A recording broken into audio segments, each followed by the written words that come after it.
Hamas ने cease fire समझौते के चीथड़े उड़ा दिए।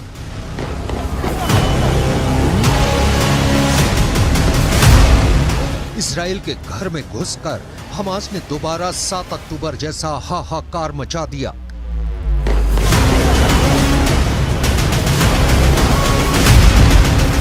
हमास के अंदर का हैवान जाग उठा और इजराइल बस हाथ मलता रह गया।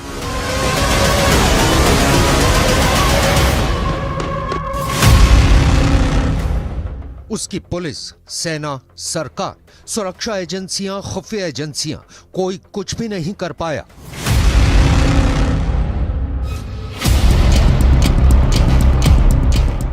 दिन शुरू ही हुआ था कि सुबह सुबह हमास के 2 लड़ाके गोला बारूद से भरी एक कार लेकर इजराइल के यरूशलेम के एक बस स्टैंड पर पहुंचे।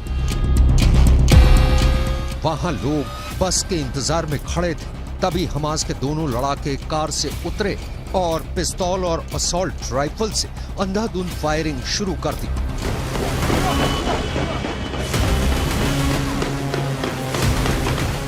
दिन दहाड़े खुलेआम हमास ने इजराइल के बीच सड़क पर कोहराम मचा दिया, पूरे यरूशलेम में गदर मचा दिया।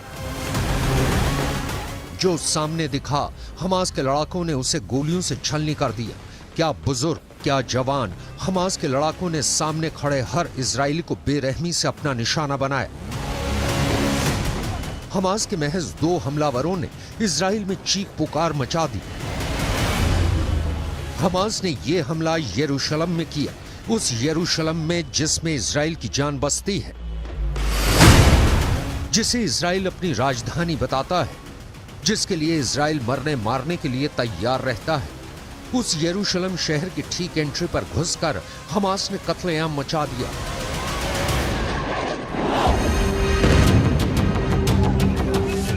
वो भी उसी तरह जैसे करीब 2 महीने पहले 7 अक्टूबर को हमास के लड़ाकों ने गाजा से इजराइल में घुसकर लोगों को मौत के घाट उतारा था।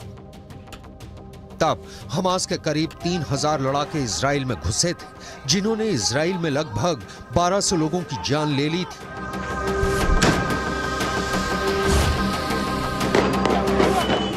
मगर इस बार हमास ने अपने सिर्फ 2 लड़ाके भेजे, जिन्होंने इजराइल में 3 लोगों को मौत की नींद सुला दिया।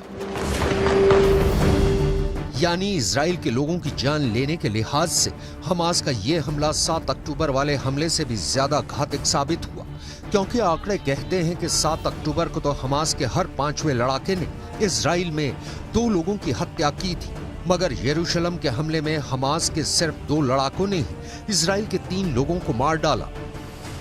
उन्होंने 73 साल की एक बुजुर्ग की हत्या की, 67 साल की एक महिला को मार डाला और 24 साल की एक जवान महिला भी हमास के हमले का शिकार हो गई।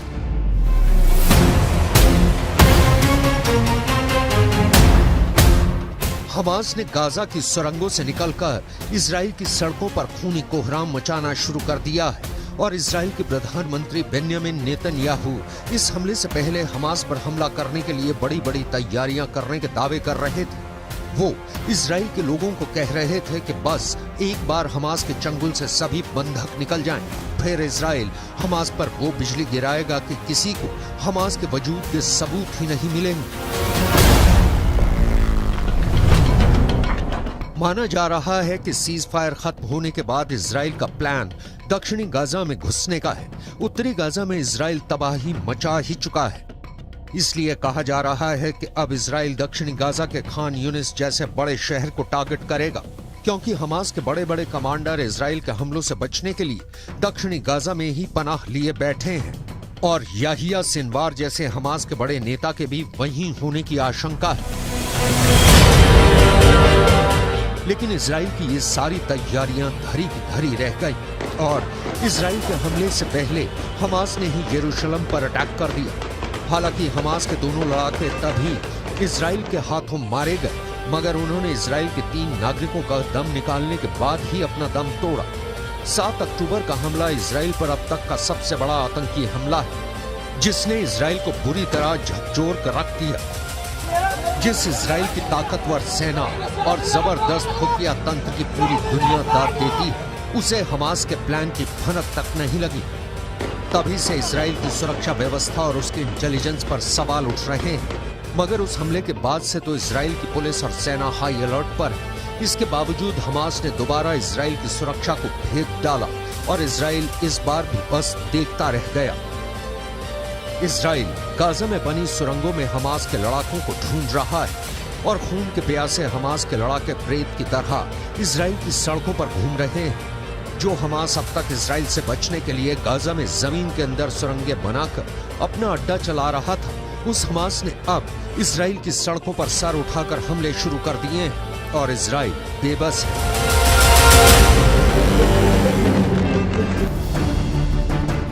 इजराइल बस सीज फायर की धूनी रमाने में लगा है। हमास की कैद से बंधकों को छुड़ाकर अपनी पीठ थपथपाने में लगा है, लेकिन वो अपने उन नागरिकों की ही हिफाजत नहीं कर पा रहा जो खुद इजराइल में मौजूद है। इजराइल हमास की कैद में रहे करीब 240 बंधकों की सुरक्षा की बात कर रहा है, उन्हें इजराइल लाने की बात कर रहा है और हमास इजराइल में घुसकर ही लोगों को मौत के घाट उतार रहा है। नेतन्याहू धमकी पर धमकी दिए जा रहे हैं कि उन्होंने भले ही सीज फायर किया है, लेकिन इजराइल की जंग खत्म नहीं हुई है। उसकी जंग जारी है और तब तक जारी रहेगी जब तक हमास मिट्टी में नहीं मिल जाता। אנחנו עושים כל מאמץ להחזיר את חטופינו ובסופו של דבר נחזיר את כולם. יש לנו 3 יעדים במלחמה הזאת: לחסל את החמאס, להחזיר את כל חטופינו. लेकिन हमास तो सीज फायर की फिराक में ही बैठा था। इजराइल सीज फायर में सुस्त पड़ गया, लेकिन हमास ने साजिशें बुनना बंद नहीं किया। वो इजराइल से बदला लेने की प्लानिंग में जुटा रहा। उल्टा इजराइल ने हमास के साथ सीज फायर एक दिन के लिए और बढ़ा दिया और सीज फायर बढ़ते ही हमास ने अपना रंग दिखा दिया। उसने बिल्कुल सोची समझी साजिश के तहत यरूशलेम पर धावा बोला और इजराइल की चूलें हिलाकर रख दी। यरूशलेम पर अटैक हमास की बहुत बड़ी कामयाबी है, ऐसी कामयाबी जो उसे 7 अक्टूबर को भी नहीं मिली थी। 7 अक्टूबर को हमास यरूशलेम तक नहीं पहुंच पाया था, मगर इस बार उसने यरूशलेम में खून खराबा किया, क्योंकि यरूशलेम को इजराइल अपनी राजधानी बोलता है, जबकि फिलिस्तीन भी पूर्वी यरूशलेम को अपनी राजधानी बनाना चाहता है। मगर इजराइल पूरे के पूरे यरूशलेम पर कब्जा किए बैठा है। इजराइल और फिलिस्तीन के बीच यरूशलेम विवाद की जड़ है। इसलिए हमास ने उसी यरूशलेम पर हमला किया और इजराइल को चेतावनी दे डाली कि उसके यरूशलेम पर राज के दिन अब लदने वाले हैं।